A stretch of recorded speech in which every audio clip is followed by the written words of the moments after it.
Jadi di sini saya akan mempresentasikan Kerajaan Medan Kamulan. Oke, daripada lama-lama, langsung aja masuk ke presentasinya ya. Yang pertama, itu ada letak Kerajaan Medan Kamulan. Kerajaan Mataram kuno diketahui sempat mengalami perpindahan pusat pemerintahan. Awalnya ini kerajaannya berada di Jawa Tengah, lalu pindah ke Jawa Timur, dan pada akhirnya menghasilkan kerajaan baru yang dinamakan Kerajaan Medan Kamulan. Oleh sebab itu, kerajaan ini bisa dikatakan sebagai Kerajaan Mataram kuno Jawa Timur. Pada kala itu, Mataram kuno mengalami bencana alam letusan gunung berapi yang meluluhkan semua pusat pemerintahan yang ada di Jawa Tengah. Adapun letak Kerajaan Medan Kamulan itu berada di sekitar muara Sungai Brantas. Ibu kotanya itu Watanmas. Terus lokasinya itu berada di Nganjuk Barat, Pasuruan Timur, Surabaya Barat, dan Malang Selatan. Nah, setelah kita bahas tentang letak Kerajaan Medan Kamulan, lalu ada sejarah Kerajaan Medan Kamulan. Seperti yang sudah dijelaskan tadi, bahwa Kerajaan Medan Kamulan ini pertama kali berdiri itu di Jawa Timur ketika Mataram kuno memindahkan pusat pemerintahannya dari Jawa Tengah. Nama Medan Kamulan berarti Medan itu adalah nama lain dari Mataram, dan Kamulan itu artinya pada awalnya. Adapun Kerajaan Medan Kamulan ini didirikan oleh Empu Sindok pada abad ke-10 Masehi. Dan ia pun dijadikan sebagai raja pertama dan memimpin kerajaan selama kurang lebih 20 tahun, yakni mulai dari 929 Masehi sampai 949 Masehi.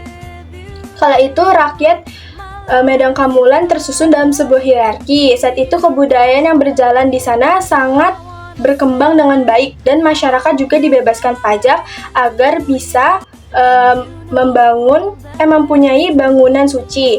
Keberadaan dari kerajaan ini sendiri dibuktikan dengan adanya sejumlah prasasti yang ditemukan di Jawa Timur. Oke, tokoh pertama yang berpengaruh dari Kerajaan Medan Kamulan itu yang pertama ada Empu Sindok.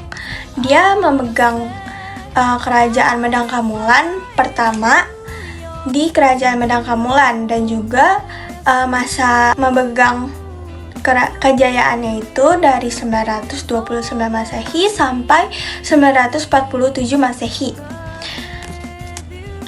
Dalam memerintah, Empu Sindok dibantu oleh permaisurinya bernama Sri Wardani Pukebin. Empu Sindok diantaranya membangun bendungan untuk pengairan, dan juga melarang penampakan ikan pada siang hari dan guna pelestarian sumber daya alam, dan juga melakukan pengubahan kitab Buddha Mahayana dan kitab Sanghyang Kamahayanikan. Nah, yang kedua ada Dharma Wangsa Teguh, itu merupakan cucu dari Empu Sindok. Dia memegang Kerajaan Medan Kamulan dari 947 Masehi sampai 1016 Masehi. Ia memiliki tekad untuk memperluas wilayah perdagangan hingga kekuasaan Sriwijaya. Salah satu penghalang berkembangnya Medan Kamulan di masa pemerintahan Dharma Wangsa adalah keberadaan masa kejayaan Sriwijaya. Kamulan sempat menyerang Sriwijaya namun gagal. Bahkan kerajaan Sriwijaya melakukan serangan balik melalui serangan Wurawari atau dinamakan Pralaya Medang. Pada peristiwa ini Dharma Wangsa gugur. Jadi tokoh yang berpengaruh dari Kerajaan Medan Kamulan itu Airlangga 1019 sampai 1042 Masehi, merupakan putra dari Raja Bali Udayana dan Mahendrata. Saudari Dharma Wangsa Teguh. Ia dinikahin dengan putri Dharma Wangsa Teguh ketika terjadi Pralaya Medang. Ketika terjadi Pralaya Medang, Airlangga melarikan diri ke hutan Wonogiri hingga 1019 Masehi. Ia dinobatkan sebagai Raja. Airlangga memulihkan kewibawaan dan kekuasaan Medan Kamulan dengan mengalahkan raja-raja terdahulu seperti Raja Bisapa Bisa Prabawa 1029, Raja Wijawarman 1030, Raja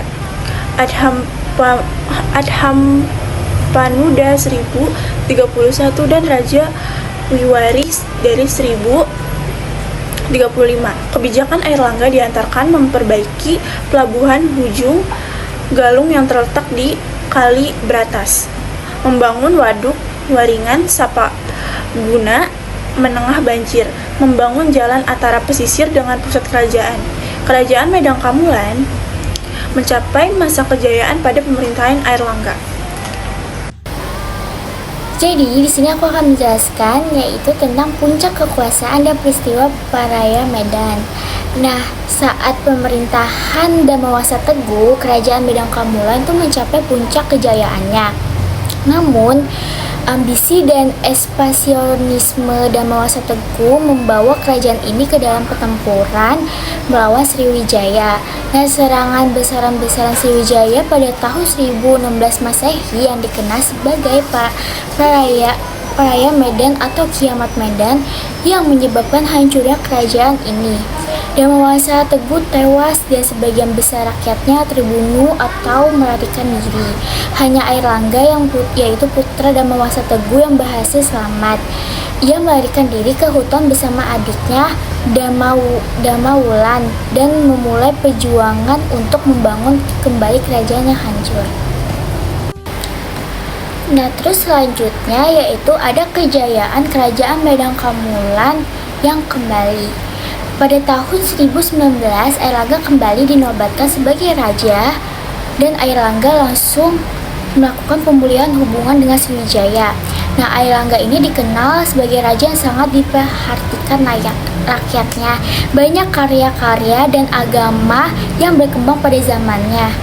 Agama yang berkembang pada masa pemerintahan Airlangga adalah agama Hindu, yaitu berlahiran Wisnu. Airlangga memang dianggap sebagai titisan Dewa Wisnu.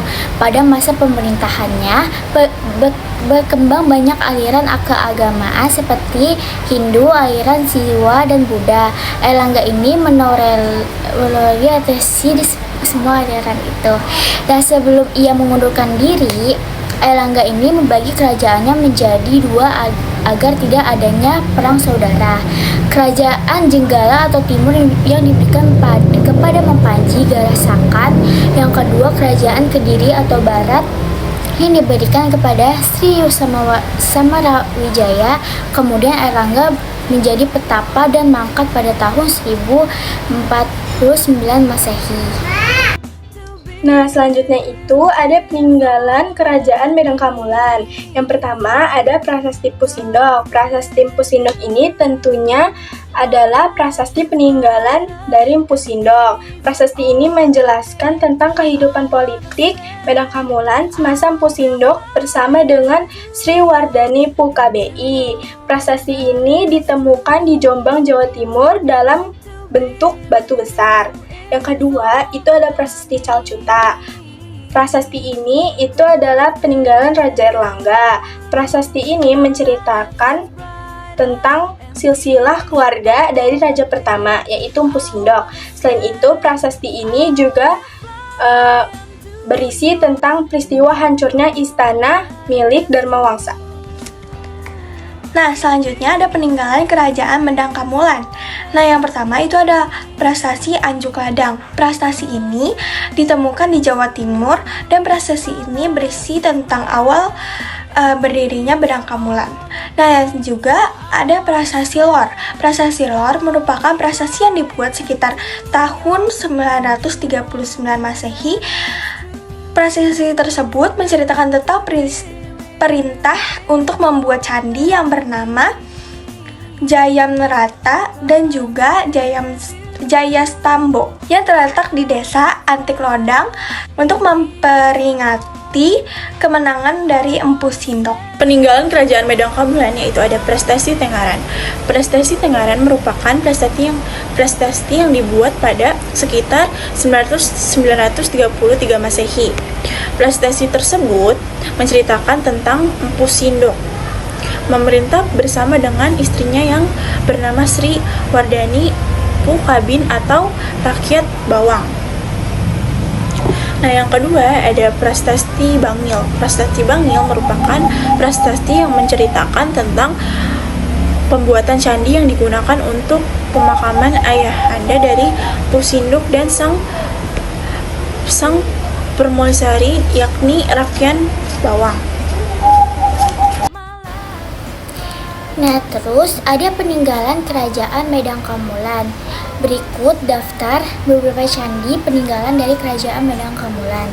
Yang pertama ada Candi Borobudur di Magelang, Jawa Tengah. Yang kedua ada Candi Sewu di Sleman, Yogyakarta.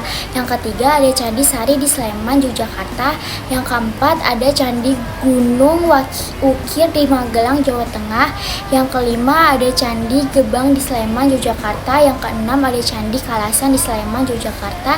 Yang ketujuh ada Candi Prambanan di Sleman, Yogyakarta. Yang ketujuh ada Candi Merak di Klaten, Jawa Tengah. Yang ke-8 ada Candi Palaosan di Klaten, Jawa Tengah. Yang ke-9 ada Candi Sumbisari di Sleman, Yogyakarta.